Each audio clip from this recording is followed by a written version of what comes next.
Hello good people, it's Rob Lee. This is a two-part video, and I'm sorry if the audio is a little messed up in this video. I'm in the process of trying to change some things. This is a two-part video. In part number one, we're going to look at the true evil and the depths that they will go to harm us and our children. And in part two, my wife is going to speak for 3 minutes about soda, soft drinks, and what they really are. It was a video that was done about a year ago. Now in part one, we're going to look at a video, just a shortened version of it, a condensed version of what they do to our children. And I did this video not too long ago, but because there was a discrepancy on the channel with bad behavior, I'm afraid that it took away from the message. So I would like to redo it and have you share it. And what I want to show you is that even when the mainstream media has to bring this to the forefront, there's a reason. Because they know that they're in the process of this being exposed. More and more people are catching on. Sadly, many of the people who catch on will not speak out. And we'll also look at what they do with these children. As bizarre and hard as it is for us to say, these children are in our drinks and in our food.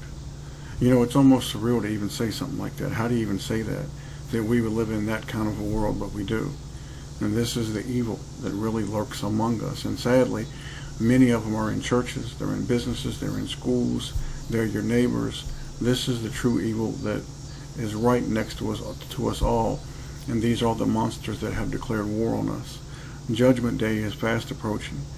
And I urge you to get yourself right with Jesus Christ.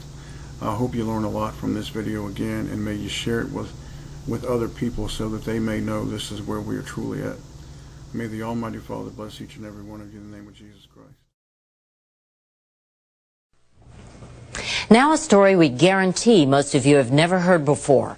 Big money is being made from the sale of fetal body parts. Even the most ardent pro-choice advocates, like Planned Parenthood President Gloria Felt, are disturbed by what we found. It seems inappropriate, totally inappropriate. Where there is wrongdoing, it should be prosecuted and should be brought to justice.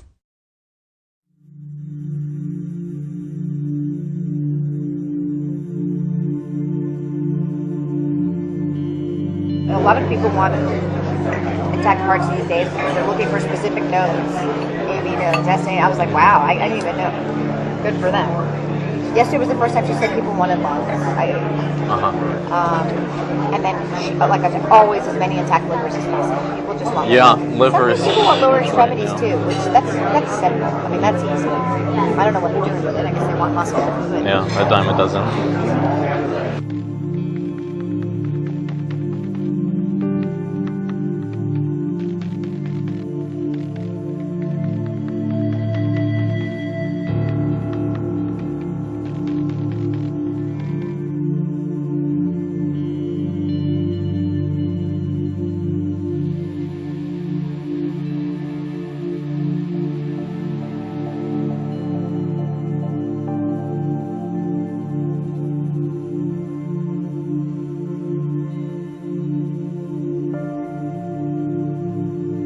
I'm the medical director for the national office for all of the affiliates. So I say, okay, what are you looking to supply today? We've been very good at getting heart, lung, liver.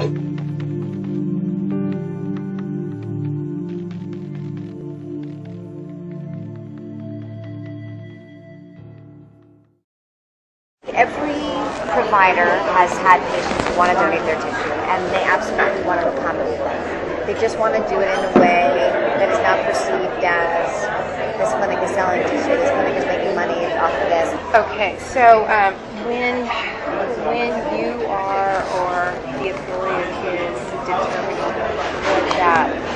what that is monetary, yes, so that it doesn't raise any question of this is what it's about. This is the main. What price range would you?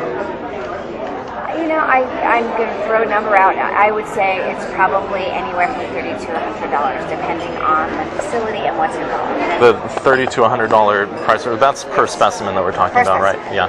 Yes. The $30 to $100 price, that's per specimen that we're talking about, right? Yeah.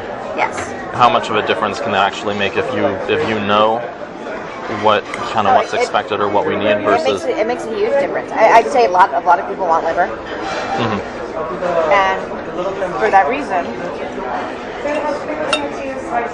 most providers put this case under ultrasound guidance, so they'll know where they're putting their forceps. Kind of rate-limiting step of the procedure is calvarium. Calvarium, the head is basically the biggest part. Most of the other stuff can come out intact. Right. It's very rare to have a patient that doesn't have enough dilation to evacuate all the other To bring the body cavity out intact and all that. So then you're just kind of cognizant of where you put your brassicas.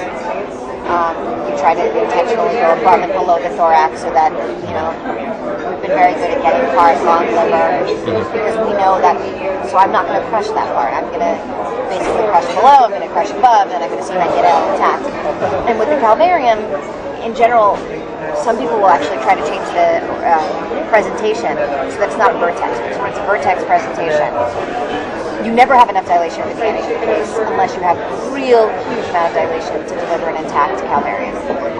So if you do it starting from the breech presentation, there's dilation that happens as the case goes on, and often the last you can evacuate an intact calvarium.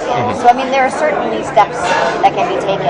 So they can convert to breech, for example, at the start of the. Exactly. Under ultrasound guidance, they can just change the presentation.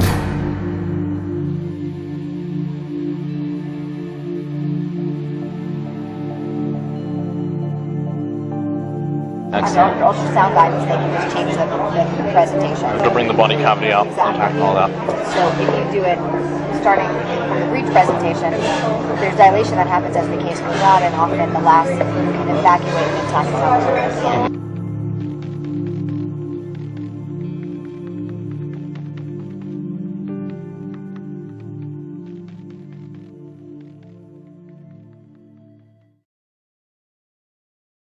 Federal abortion ban is a law, and laws are up to interpretation. So if I say on day one I do not intend to do this, what ultimately happens doesn't matter. So yesterday was a clinic day. For example, what did you procure? I asked her at the beginning of the day what she wanted. Yesterday she's been a lot of people want intact hearts these days because they're looking for specific nodes. Destiny. I was like, wow, I didn't even know. Good for them. Yesterday was the first time she said people wanted lungs. And then, like I said, always as many intact livers as possible. People just want livers. People want lower extremities too, which that's simple. I mean, that's easy. I don't know what they're doing with it. I guess they want muscle. Yeah, a dime a dozen. If you maintain enough of the dialogue to the person that's actually doing the procedures and they understand what the end game is, there are little changes they can make in your technique to increase your Even though they have a set way that they do it, they're open to changing it. The reasonable people, sure.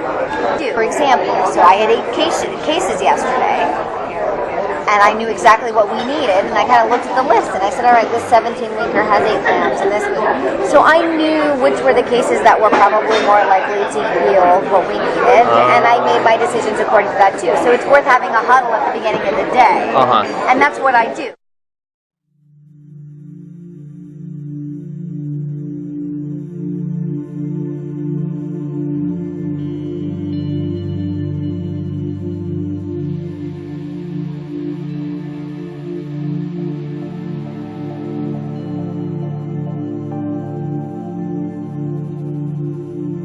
Rather than having to deal with all the different affiliates, if there were a way to partner with PPFA directly to get some kind of pre-clearance or something, so that we have. Do this. And at the national office, we have a litigation and law department, which just really doesn't want us to be the middle people for this issue right now. Because we were approached by STEM Express to do the same thing. One of the Northern California affiliates said, we're working with these people, we love it, we think every affiliate should work with them. And so we had a conversation, and we said, what do you think, we'll just go out and find all the people that are doing this and present everybody with a menu, and at the end of the day, they just decided right now it's too touchy an issue for us to be an official middleman. But when you say right now, do they see a future Right now, the way the Supreme Court looks, I don't think it looks very good. Okay. If you talk to my litigation and law folks, anything that's going to go to the Supreme Court right now, we are all losers. But I will tell you that behind closed doors, these conversations are happening with the affiliates.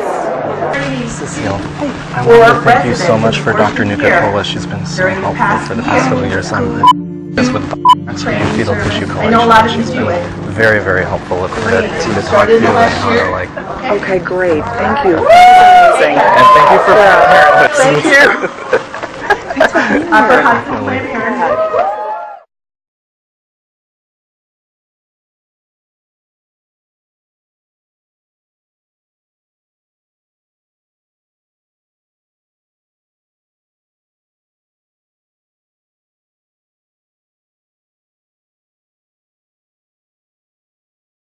The last sound you should ever hear is this. Hello, I am a humble but powerful liquid. Humble? Well, that is debatable. Actually, I'm quite proud of myself. Allow me to brag a little. I fizz, sparkle, and bubble my way into thousands of people all over the world every day. I have much power. I can cause masses to run to the store to grab me. I stir men, women, and teenagers to dash into their cars late at night to speed to their nearest 24-hour convenience store. The best thing about me is I am addicting. I am responsible for giving thousands of addicts their daily fixes. This is because I sometimes contain a substance called caffeine. Caffeine is a stimulant. It makes their hearts beat very fast and makes their nervous systems work like crazy. They feel as though they could take on the world. I tell you, I have overwhelming personal magnetism. I'm a sneaky double agent too. I pretend to give people all the good they need because caffeine gives them a lift. However, a few hours afterwards, they come crashing down, get shaky, and need me again. This plays havoc with their hearts. To give an appetizing brown tint, I contain caramel coloring, which has genetic effects and is a cancer-causing suspect. I sometimes have polyethylene glycol as one of my ingredients. Glycol is used as an antifreeze for your automobiles. The bubbles and fizz is caused by my phosphoric acid and carbon dioxide. The phosphorus in the acid upsets the body's calcium-phosphorus ratio and dissolves calcium out of the bones. This can eventually result in osteoporosis, a weakening of the skeletal structure, which can make one susceptible to broken bones. Also, the phosphorus fights with the hydrochloric acid in your stomachs and renders it ineffective. This promotes indigestion, bloating, and gasiness in many individuals. Carbon dioxide is a waste product exhaled by humans, but they ingest it when they drink me. I offer a selection of 3 types of sweeteners, according to the customer's preference. The sweeteners are saccharin, aspartame in the diet type, and sugar or corn syrup in my regular drinks. These substances enhance my appeal and come disguised as good for everyone. All of these chemicals will either kill you or make you suffer, which is why Babylon entices you to drink me. Artificial sweeteners have been linked to convulsions, depression, insomnia, irritability, weakness, dizziness, headaches, mood changes, and mental illness. Sugar intake is a factor in many diseases. It stimulates the pancreas to produce insulin. The more sugar, the more insulin the pancreas must produce to digest it. High intake of sugar results in an overstimulation of the pancreas that wears out this important gland. When the pancreas cannot handle the sugar intake, diabetes results. I can become a habit to you even if you don't become addicted to my chemicals. I have become a cultural norm and you are expected to drink me. Before long, you will reach for me instead of water. You substitute me for the water that your body desperately requires. Your body cannot use me as it can water because I contain chemicals and substances foreign to it. But I can fool and control your taste buds, and you think your thirst is satisfied, but it really is not.